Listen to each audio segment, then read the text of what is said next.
नमस्कार, जय हिंद, जय Bharat and welcome to Dev talks. This is Aadi Achint. पिछले हफ्ते हमने पहली कर्नल रैना की किताब, पहली तो नहीं मतलब सीरीज़ में पहली नहीं but first book that we spoke about and I mean I am a big fan of sir's writing. ये मैंने पहले भी बहुत बहुत बारी बोला है लोगों को, बहुत बारी एनकरेज करा, पढ़िए।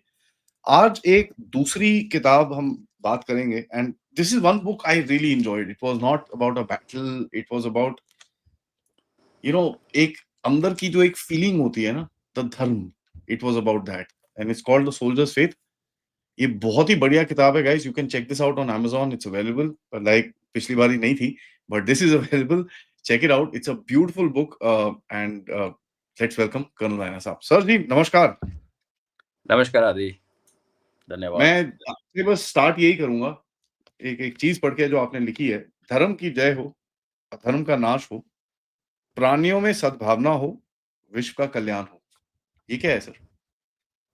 ये सनातन का मूल मंत्र तो नहीं कह सकता मैं, but this is what Sanatan is all about. You are against वो चीज जो कि इंसानियत के खिलाफ हो और इंसानियत को बर्बाद करे, वो आपके दुश्मन है। रेस्ट एवरीथिंग इज ओके जब तक आप धर्म, और धर्म की भी बड़ी डेफिनेशंस हैं, धर्म इज नॉट स्ट्रिक्टली रिलीजन और फेथ। धर्म इज बेसिकली धर्मा, मार्ग ऑफ धर्मा, जिस पे आप सही चलते हो, सही काम करते हो। और आपने बड़ी अच्छी बात कही, बोल दी आपने, अंदर। तो बिफोर वी स्टार्ट, तो फेथ, क्योंकि बुक का टाइटल जो है सोल्जर्स फेथ है, फेथ और रिलीजन में फ़र्क होता है। रिलीजन इज, इफ आई से मैन मेड, तो लोग नाराज हो जाएंगे। Faith is something which comes from inside, religion is something which comes to you, you see it and you absorb it, और you like it, you don't like it. और दूसरी चीज़, मैं स्टार्टिंग में एक चीज़ और बोलूँ कि ये किताब जो है, ये फोर्सेस के फेथ सिस्टम पे है। तो जो लोग कहते हैं कि आर्मी बड़ा सेकुलर है, नो, हम सेकुलर नहीं है। सेकुलरिज्म की जो डेफिनेशन ये कहती है कि separation of state from religion. एक गवर्नमेंट या एक स्टेट को रिलीजन से दूर रहना चाहिए। आप एक इंसान को रिलीजन या फेथ से दूर नहीं कर सकते। आप लड़ाइयाँ नहीं लड़ सकते पत्थर बन के। आप मिशनरी या मर्सनरी नहीं हो, आप सोल्जर हो। तो सोल्जर लड़ता है फेथ के ऊपर।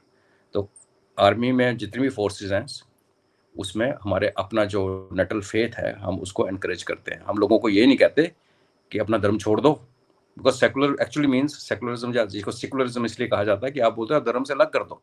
वो सरकारें कर सकती हैं, इंसान नहीं। क्योंकि जब मुश्किल आती है ना, जब आप कटे होते हो, आसपास कोई नहीं होता, घिर गए दुश्मन से या एक बड़े गंदे वेदर से सियाचिन में, तो उस टाइम आपको एक ही चीज़ सेल थ्रू करती है, वो आपका फेथ होता है। तो ये किताब बेसिकली उस पर रिवॉल्व करती है जी। सर, सेला की जो स्टोरी है, यू नो वहां पर तो मतलब लेजेंड लिखे हुए, बट मैं एक चीज पढ़ना चाहूंगा। सेला का जो एक मॉन्यूमेंट है, उसके नीचे यहाँ पर ये लिखा हुआ है, and I'm going to read this one little phrase. When you come to the end of the road, oh my friend, there is always a hill to be climbed just ahead, the end of the track. Though your feet turn your back, there's a valley and peak where your spirit is led. This is fold of green, a hush of snow, which you must know, where you must go. So our blood and bone through our earth's mighty load, and the end of your track is the start of our road. Bloody hell! पीछे के बाल खड़े हो जाते हैं sir. ये क्या था? या सर, ये जो एक वॉलंटियरिज्म है इस सोल्जरिंग के अंदर, एंड बाबा जसवंत सिंह, ये वो जो इनके जो लेजेंड्स हैं, इट्स ऑल अबाउट टास्क। ये कैसे, how do you describe this? देखिए, पहले तो स्टार्ट पॉइंट बड़ा अच्छा है। हमारी आर्मी जो है, वो जब फोर्सेस हमारी तीनों, मैं आर्मी आर्मी इसलिए बोलता हूँ कि आर्मी मतलब फौजी हूँ, तो otherwise common to all three services. हमारी आर्मी वॉलंटियर आर्मी है। आपको घर से उठा के जेलेंस्की की तरह पकड़ के मोर्चे पे नहीं भेजता। That is a very basic point two start with. फिर जब आर्मी के अंदर जाते हो, उसमें ऐसा भी नहीं है कि जो सारे वॉलंटियर्स हैं वो मोटिवेटेड हैं, वो सारे ही लड़ मर के कटना चाहते हैं, ऐसा भी नहीं होता। खास करके आजकल लोग वो सैलरी कंपेयर करके जाते हैं। हमारे टाइम पे तो सैलरी होती भी नहीं थी। मेरी स्टार्टिंग सैलरी 2300 थी। Highest in country that time was army salary. और आईएएस का इंडक्टेड जो होता था, उसका 2200 होता था। उसमें टेक्निकल था कि आपको जो फंडामेंटल राइट है टू प्रोग्रेस, उसको यूज़ करके फौजी के आईएएस में ना चला जाए। So you always started higher then, उसके बाद जो कहानी थी तो आपको पता है। तो सैलरी वैलरी तो उस टाइम कोई इशू नहीं होता था। तो और एक्चुअली फौजी we too live hand to mouth. अभी टाइम टू, आपने भी तो देखा है, आपके parents, I mean father would remember, you would have also seen part of it later on of course with different pay commissions, चीज़ें बदली। तो फिर जब फौज में जाते हो तो वहाँ जो आपकी एक होता है ना, एक होती है ग्रूमिंग जो by through a training program होती है, जिसमें आपकी स्किल्स, वेपन फायरिंग की, शूटिंग की, जो भी आपका फील्ड है जिसमें भी आप चले गए, उसका जो स्पेसिफिक वेपन सिस्टम है, रडार्स है, उसकी आप ट्रेनिंग करते हो, वो तो होगी स्किल ट्रेन। एक आपकी ग्रूमिंग होती है जिसको पता भी नहीं चलता। और वो ग्रूमिंग जो है ना, वो आपके अंदर जो मोटिवेशन कह लो, या कल को जब आप दुश्मन की गोली के अंदर भागते हुए जाते हो उल्टी तरफ इनटू द बुलेट्स, वो जो चीज़ें हैं वो अननोइंगली हमारी थिंकिंग में आ जाती हैं।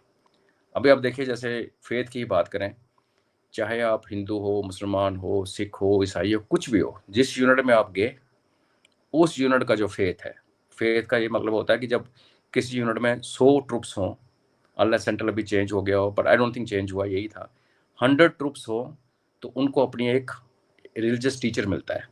तो अगर एक 800-900 की बटालियन है, उसमें 200-300 सिख्स हैं, 300-400 नॉन सिख्स हैं, हिंदूज हैं, और 100 मुस्लिम हैं, तो उसमें आपको दिखेगा एक ग्रंथी, एक पंडित और एक मौलवी पोस्टेड, लेकिन प्रे सारे इकट्ठे करते हैं एक ही छत के नीचे। सर्वधर्म जो स्थल होता है हमारा, देयर इज नो डिस्टिंक्शन। उसी के अंदर मूर्तियां भी होती हैं, उसी के अंदर सिंबल्स भी होते हैं। वहाँ कोई ये नहीं कहता कि भाई, और फिर आप एज एन ऑफिसर जब जाते हो तो आप जो फेथ ऑफ द, क्या कि ये मिक्स रेजिमेंट की बात कर रहा हूँ, बट हमारी जो फाइटिंग रेजिमेंट्स हैं most of them are single, और majority of them are single faith. तो आप वो फॉलो करते हो। मेरी अपनी यूनिट में there was a Muslim CO जो हवन करते थे। जब हमारा हवन होता था सैटरडे को मंदिर परेड में, तो हवन करते थे।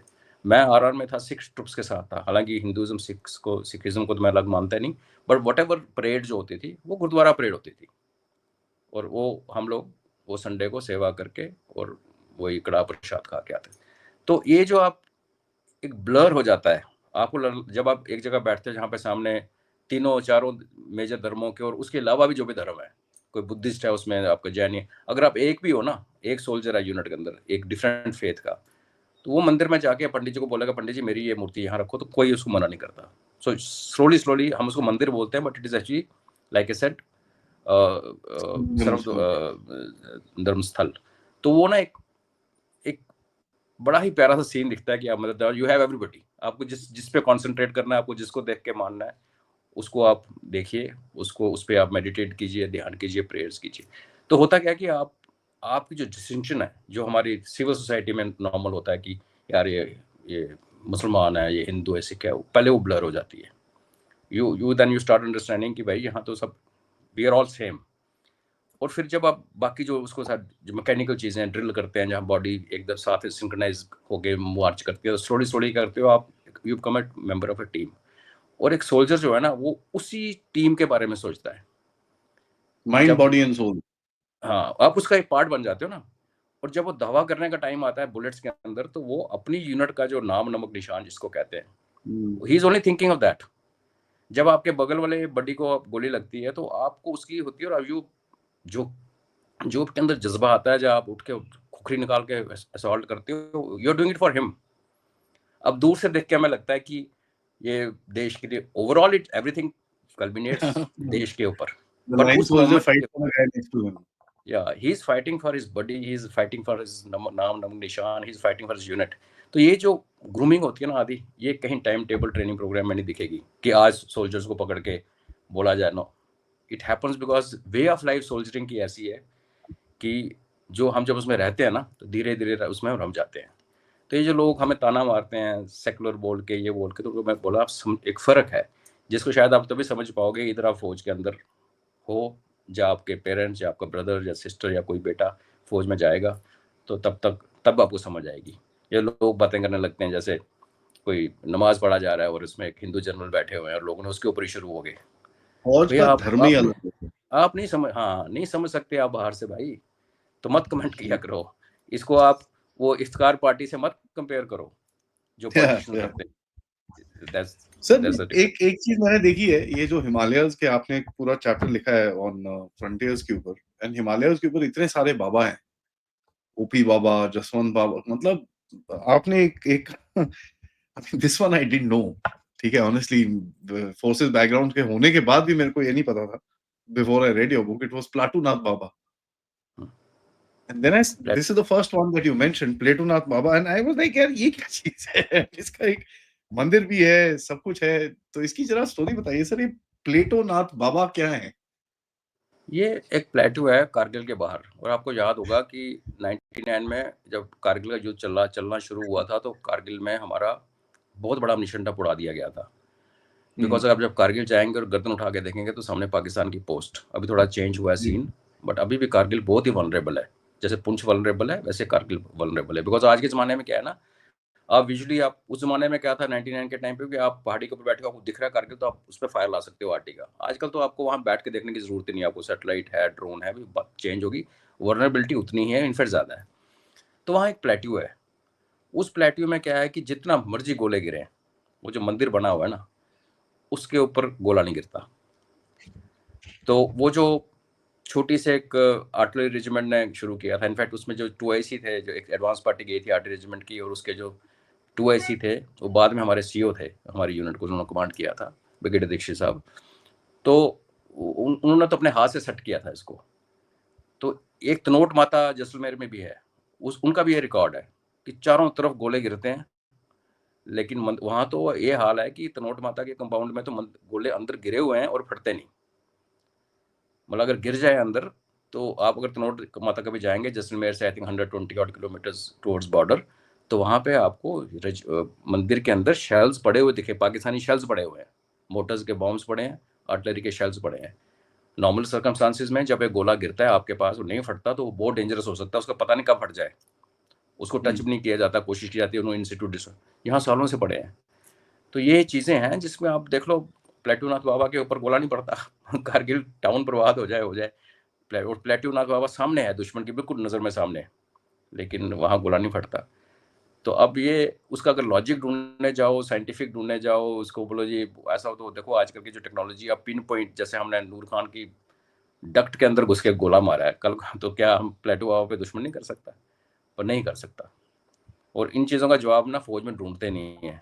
हमारे ब्यूटी ये है फेथ की, हम इसको क्वेश्चन नहीं करते, फेथ, हाँ, हम उसको देखते हैं और हम उसको faith. एक्सेप्ट कर लेते हैं जी। I mean, there are so many beautiful stories in this, but there is one story which I want you to, क्योंकि आपने इसको फर्स्ट पर्सन में लिखा है इसके अंदर, दैट मीन्स आपने इसको अपने आप एक्सपीरियंस करा है, ठीक है, इट्स अबाउट द ज़ेरात द लायन, ये स्टोरी बड़ी, it's not a normal story, it's a very different story of I don't know, of a space in mind, you know, they आपके एक जो एक दिमाग के अंदर एक जगह होती है ना, वो चीजें उसी जगह पे होती हैं, वो नॉर्मल लाइफ में नहीं होती हैं। So would you tell us about this, sir? Because, and I'm telling you, audience, you guys are going to find this really interesting. So, ziyarat in Urdu means holy place. It's like जैसे पीर बाबा हो, या उसका एक मुकाम जिसको कहते हैं, मुकाम स्थान, तो उसको ज़ियारत, जेनरिक टर्म इज़ ज़ियारत।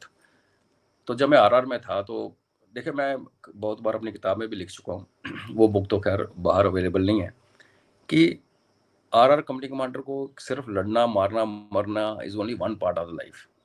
आरआर कंपनी कमांडर जो होता है वो अपने इलाके का एक, वो हर चीज़ है, वो एडमिनिस्ट्रेटर भी है वो, क्योंकि अभी तो चीज़ें बदल गई। जब हम लोग आरआर में थे, उससे भी 10-15 साल पहले भी यही सीन था। जब टेररिज्म फैला कश्मीर में, तो सिविल गवर्नमेंट का ब्रेकडाउन हो गया था, सड़कें नहीं बन रही थी, बिजली नहीं आ रही थी, पानी नहीं आ रहा, मेडिकल एड का बुरा हाल, और रिमोट एरियाज़ में कोई नहीं आता था। तो वहाँ हम लोग ही थे जो मेडिकल फैसिलिटी भी हम देते थे, हम अपनी कैंटीन खोल के देते थे। किसी शादी होगी गांव में, बारात आ रही है निकाह के लिए, तो उनको बर्फ़ पड़ी हुई है 6-6 फुट, कुछ नहीं है, तो बंदा सुबह सुबह आता कि साहब 1 किलो दूध पाउडर दे दो। तो हमारे राशन में इतना होता है कि बच जाता है, तो हम लोग, तो हम, मैं नहीं कहूँगा कि आरआर उस इलाके को पालती है, बट हम उसको लुक आफ्टर करते हैं। हस्बैंड वाइफ की डिस्प्यूट तक कंपनी कमांडर खुद अनमैरिड, और प्रॉब्ली उसका खुद केस चल रहा हो कोर्ट में, बट वो सॉल्व करता है।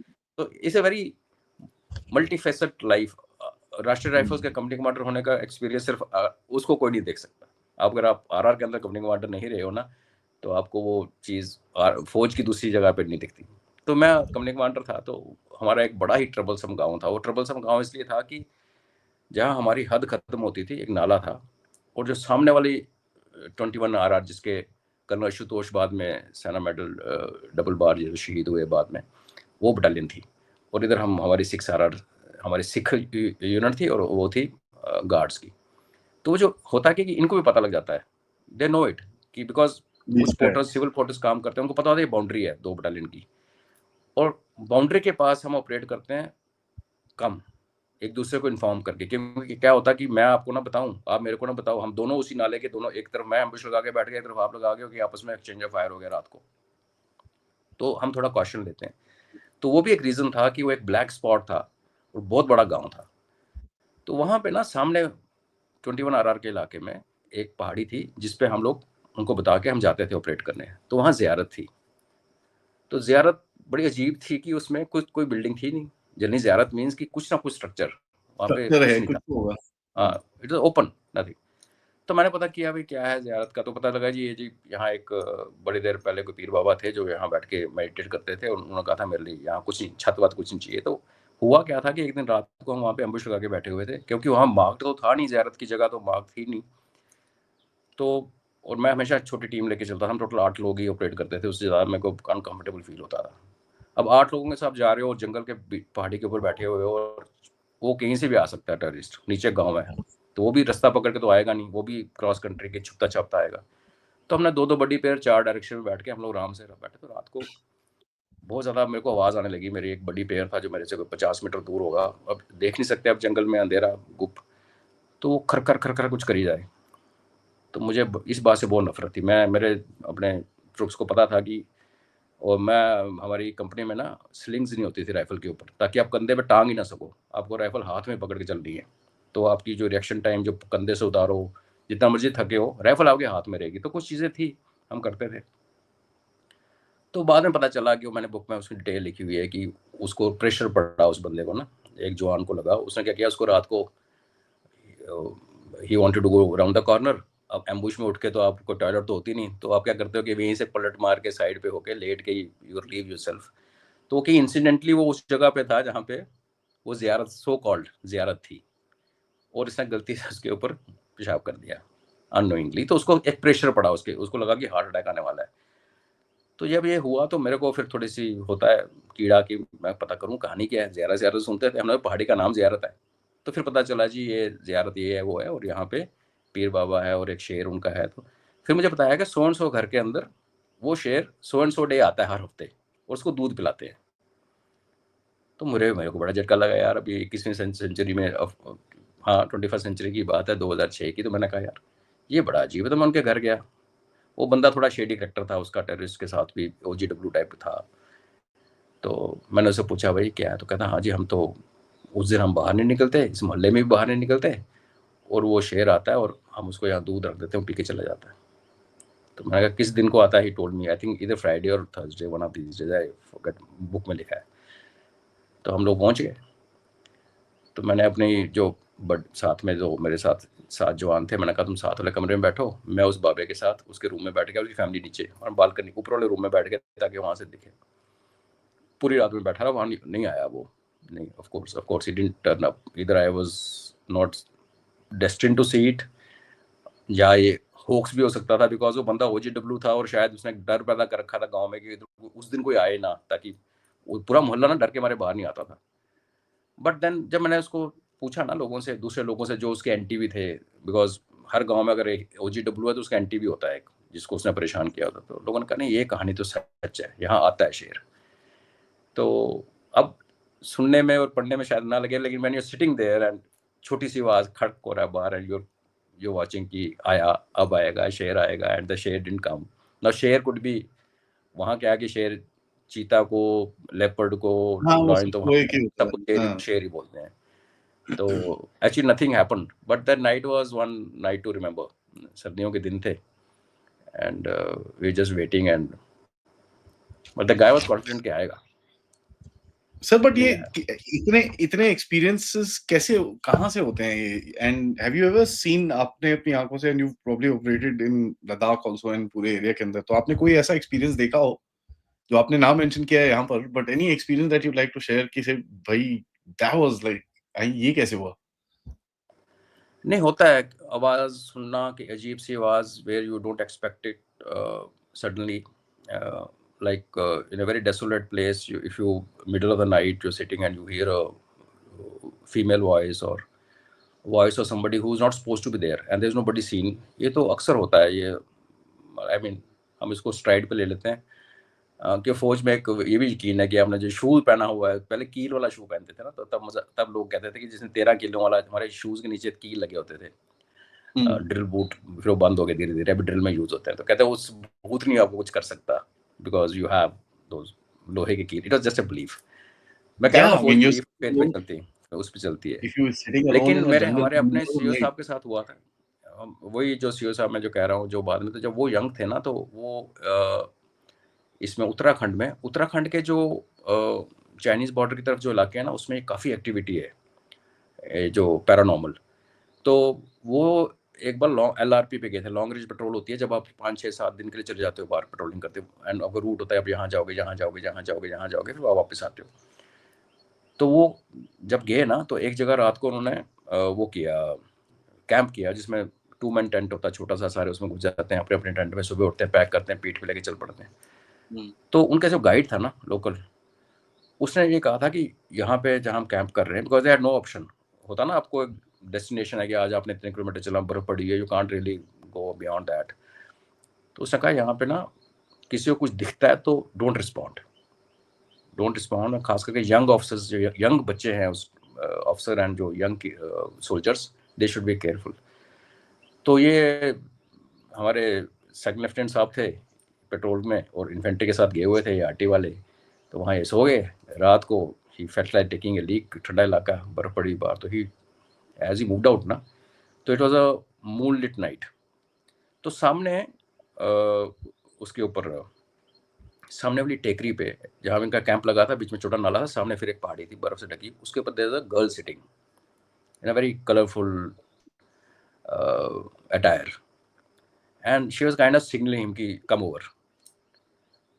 बट ही सेज यार मेरे को पता था, and I can't use the language, he is a very jolly person, so the way he said कि क्या हुआ मेरे, तो he said no I just came back into ना. लेकिन जो मेरे को अगर आप पूछो, तो मेरे के साथ जो पैरानॉर्मल तो चीज़ नहीं हुई, बट एक फेथ का मैं आपको एक छोटी सी कहानी सुनाता हूँ. तोशा मैदान एक जगह है कश्मीर में, जहाँ पे रेंज है, एयरफोर्स वाले भी फायर करते हैं और आर्टिलरी वाले भी फायर करते हैं. तो वहाँ क्या हुआ कि हम लोग it was month of December, और बर्फ़ का अभी 10 दिन की प्रेडिक्शन थी कि नहीं आएगी. हालांकि दिसंबर में बर्फ़ पड़ती थी, आई एम टॉकिंग 94-95, बट तब प्रेडिक्शन थी नहीं आएगी. एंड वहाँ आर्टिलरी रेजिमेंट एक जाती है, दूसरी आती है, वी गो फॉर फायरिंग. तो जब हमारा नंबर आया ना, we are last regiment to go, and we were told कि तुम लोग 3 दिन फायरिंग करनी है, करके आ जाओगे. लेकिन जैसे हम पहुंचे ना ऊपर रात को, and it had a climb of road 3 hours from road head. तो गन्स नीचे होती हैं और हम लोग जो ओपी पार्टी सीईओ सारे ऊपर जाते हैं. तो मैं I was a captain that time. तो रात को बर्फ पड़ी और वो फिर पड़ती ही गई 3 दिन, मतलब we couldn't see anything, and blizzard था. एंड व्हेन इट स्टॉप्ड, तो we were 6 feet under the snow. Tent जो थे, हम रात को उठ के ना टेंट से बर्फ हटाते थे, और वहाँ पे बीएसएफ की हट्स थी, वहाँ बीएसएफ की पोस्ट होती थी जो सर्दियों में निकल जाती थी, तो वो चले गए थे. तो we could at least use there those mud huts. तो कुछ लोग उसके अंदर थे, बाकी जो हम टेंट में थे, तो रात को उठ के वो झाड़ के,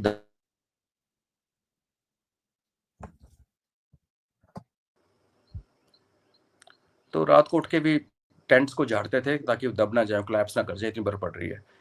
तो हम गए थे 3 दिन के लिए. 3 दिन का राशन, मतलब कि आप you prepare to stay, fire and eat and come back. उन दिनों 3 दिन तो हमारे बिना फायरिंग के निकल गए. तो चौथे दिन जब बर्फ हटी थोड़ी सी, and we radioed back to headquarter कि ऐसा ऐसा है कि अभी मौसम तो खुल गया है, लेकिन now we running short of supplies. तो उन्होंने बोला नहीं, यू स्टे ऑन, गए ही हुए हो इतना एफर्ट करके, तो यू नेक्स्ट 3 days फायर कोशिश करो. हालांकि वो बाद में हो नहीं पाया. अब हुआ क्या था कि हमारे पास खाना तो थोड़ा बहुत था, लेकिन हमारी रेडियो की बैटरीज डेड हो रही थी। वो ज़माना अलग था, एनपीआरसी होता था, उसकी बैटरी की लाइफ वाज ऑलवेज सस्पेक्ट। तो नीचे से ना 4 लोग, हमारी एक पार्टी लिंक, छोटी सी लिंक चली रात को सुबह, to bring those batteries to us. अब आधी वो जो 4 घंटे का रास्ता ना, बर्फ पड़ गई बहुत ज़्यादा, और जो ट्रैक वो कवर हो गया। Now it is for many people it was unknown area, जो पहली बार आए थे। तो वो पार्टी गुम हो गई, इट गॉट लॉस्ट रास्ते में। करते करते क्या हो गया कि रात के 11 बज गए। नाउ वी न्यू कि मर जाएंगे, they will freeze to death जो लोग चल रहे हैं। और अराउंड 10-10:30 तक they were in communication and they were giving very strange thing कि हाँ हमें टॉर्च दिख रही है। हमने भी पार्टीज भेजी इधर से कि गो एंड, बट वो जो इंडिकेशन कर रहे हैं तो that area was infested with terrorist. तो तो हम लोग उनको क्वेश्चन कर रहे हैं, नहीं don't go left right, keep climbing up straight, because सीधी चढ़ाई थी वो 3 घंटे की। And finally their battery died. तो हमने क्या किया, जितनी वो अपनी जो लोकेशन थी ना उसके ऊपर हमने बड़ी सी आग जलाई, और रात को, ताकि आग नहीं तो एटलीस्ट वो ग्लेयर दिखेगा, they find somewhere. When the battery died ना, तो उनका बुरा हाल हो रखा था, they were tired, the 4 guys, they been walking since morning. और जब क्या होता है कि बर्फ में आप चल नहीं पाते, जब 6-6 फुट बर्फ हो जाए ना, बहुत आप 2 मुश्किल। स्टेप लोगे आप कमर तक चले जाता है अंदर, फिर आपको बाहर निकल, इट्स वेरी टायरिंग। तो नाउ वी वरीड, क्या करें। सीईओ सेट के ऐसे करते हैं कि early morning will launch rescue. अभी रात को भेजने के बाद बर्फ शुरू होगी, देयर इज नो पॉइंट। इतने में ना थोड़ी देर बाद we saw a black colour dog. तो अभी सीन क्या है कि पहाड़ी के ऊपर, पहाड़ी नहीं, it was just a hillock थोड़ी, वहां पे इतनी बड़ी आग जली हुई है, and we are hoping in hell कि we and we were looking to that direction.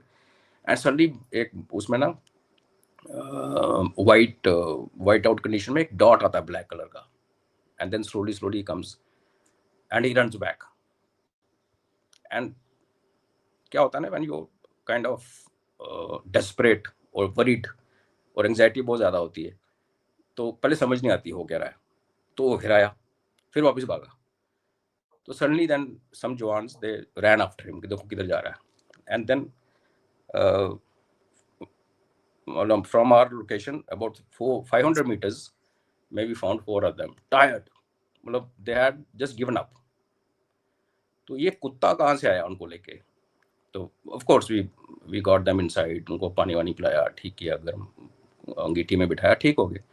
They had no clue, they said कि हमें कुछ नहीं पता है कुत्ता कहाँ से आया, कब आया। और जब I think it was about midnight when they reached. अब हुआ क्या था कि ये दिस इज हैपनिंग इन तोशा मैदान। ना तोशा मैदान I told you is it hugs Gulmarg. Gulmarg के बैक टू बैक है, बहुत बड़ा मीटो है। अभी रोड बन गया, तब रोड नहीं थी। जो हमारी यूनिट की परमानेंट लोकेशन थी ना, शारशाली में, क्रू वैली में, वहाँ पे एक मज़ार थी। तो when all this was happening, उस मज़ार पे काफ़ी मान्यता है, और थर्सडे को वहाँ पे लोग जाते थे, हम लोग भी जाते थे बीच बीच में, बाब खार।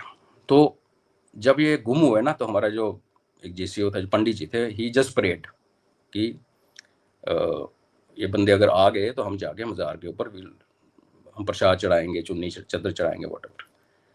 So this dog had appeared much after last light, when everything was dark, when the battery was dead, and this guy uh, uh, kind of guided them to us. And जब उनका जो वो when they gave up, तो वो जो gap था 300-400 metre का, this dog only went up and down twice thrice.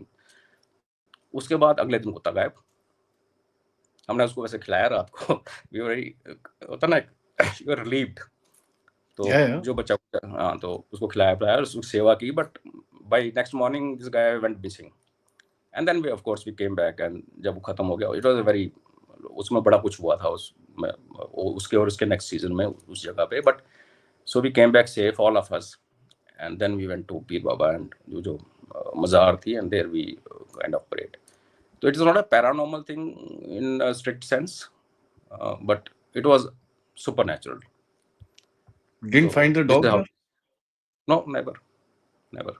गांव में पूछा, नीचे आके, नीचे गांव था जहाँ गन्स थी, दे नो हमारा ऐसे छोटा सा गांव था 15-20 घरों का, एंड दे जनरली नो किसका डॉग है, black, no nothing.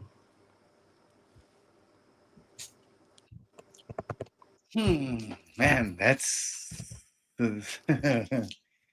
sometimes things happen like that and you're like समझ नहीं आता how to describe it. I mean, for a moment मैं भूल गया था कि हम एक recording कर रहे थे. Honestly telling you. And we overshot, I think we overshot time badly. नहीं, that's I actually forgot we were doing a recording, but because it's such a and you're trying to picture yourself in that particular position. My God. Yeah. So guys, this is what you will find, and trust me, this book is full of these kind of stories. You will find this, and आपको ये this will be an amazing read. So my recommendations for this, Sir ji, thank you so much. आपसे हमारा regular session तो चलता रहेगा, but this is something I really want to do with you because आपने इतना काम करा है, and one must actually go through the work and of course learn from it, and more people should be educated from it. So thank you for that, sir. And guys, video को like करिए, subscribe करिए, and of course share this with your friends and families and check it out. नमस्कार, जय हिंद, जय भारत. जय हिंद, जय भारत.